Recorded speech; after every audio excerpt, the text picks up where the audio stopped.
how could you possibly like love more than one woman at a time and this, that. But Allah knows things that we don't, and the most that we can do as human beings is just look and ask why.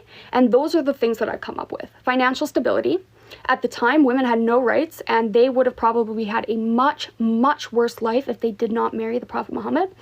3, Aisha was probably much older than they made her out to be. 4, Aisha could have divorced her. Any of the women could have divorced the Prophet Muhammad, peace be upon him. And 5, all of them had the right to marry him or refuse his proposal. So Aisha had the right to say no.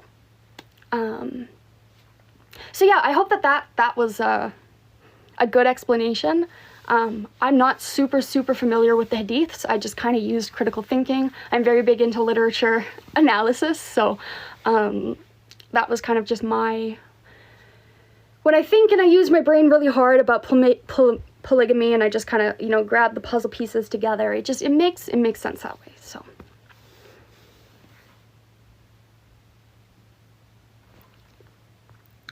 okay.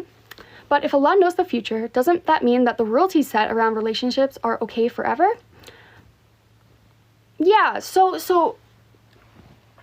yeah, exactly. So because we live in the 21st century, like looking at some of the rules, it seems really taboo, but at the same time, they're not actually like as taboo, because we still live in a world where misogyny exists. So, you know, would it be wise to marry an orphan to take on a second wife? In today's age, probably, especially if that orphan's in the East, for example, you know, in a very poor country, for example, like it could make their life better. And then when it comes to, I think your question might be kind of revolving free will. If Allah can know the future, how the heck do we have free will? If Allah knows how we die, who we marry, what happens, every decision we make, the outcome of that decision, how do we possibly have free will, right? It doesn't make sense. But it does. It does. Let me tell you. Okay. The best way that I can explain this is, have you ever watched Marvel movies, you know, Superman movies? And have you ever heard of like the multiverse? Where, you know, there's different universes and every decision you make kind of splits into a new universe, right? So it's like, if I decide, so I have a chicken finger and I have a fry. I'm in my one universe right now. But when I eat this, that splits, that decision to eat that fry goes into another universe. And then this is, essentially, it'd be like another situation if I decided to eat this chicken finger first, okay? So it's like, essentially, it's kind of like a tree of decisions, and it branches and branches and branches and branches, right? And that's essentially the way that Allah sees it. So Allah is all-knowing. So he knows the outcome of every possible decision you make. So you still have free will because you can still make that decision. This decision is not made for you. I can choose. I'm going to eat this finger. The only difference is Allah knows what would happen if I ate this finger first, but he would also know on if I decided to actually eat this fry first. So if I decided to maybe, Allah would know if I decided to drink and drive one night, and he would also know what would happen if I decided not to. And he would know my life from there. There's a billion outcomes for us, and he knows all of them. So yeah, if you know anything about the multiverse, it's kind of a very similar concept.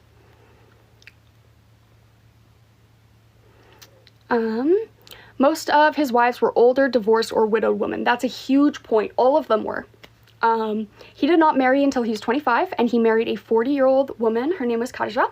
That was his first wife. She was 4 years old, and he was her third husband.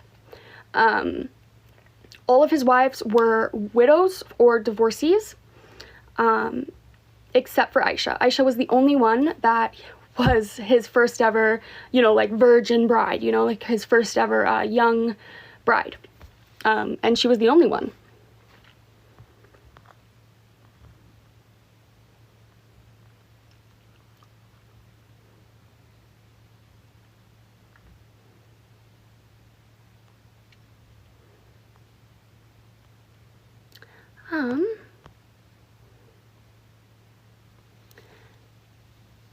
You're so kind and educated. I'm gonna revert, I think. Would Islam accept an AFAB NB person?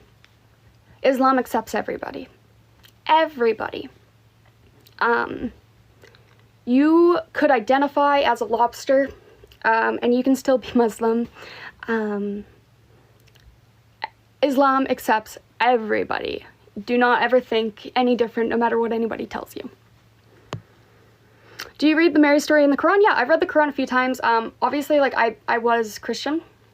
So the prophet Jesus, peace be upon him, and his mother Mary, or Miriam, hold a very, very dear and close place in my heart.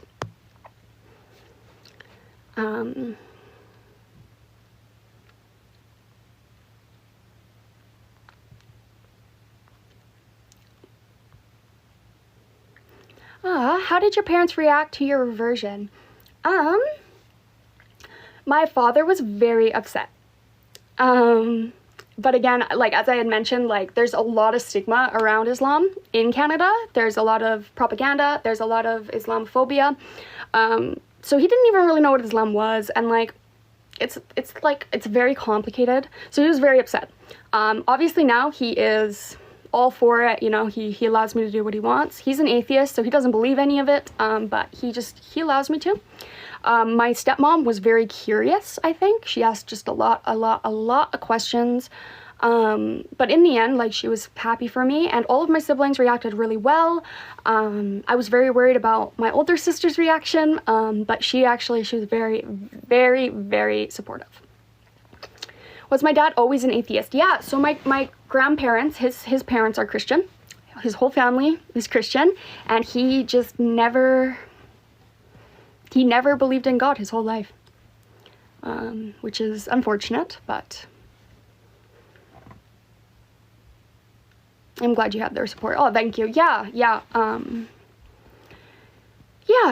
They're very curious. So, you know, inshallah, maybe they might see the light one day.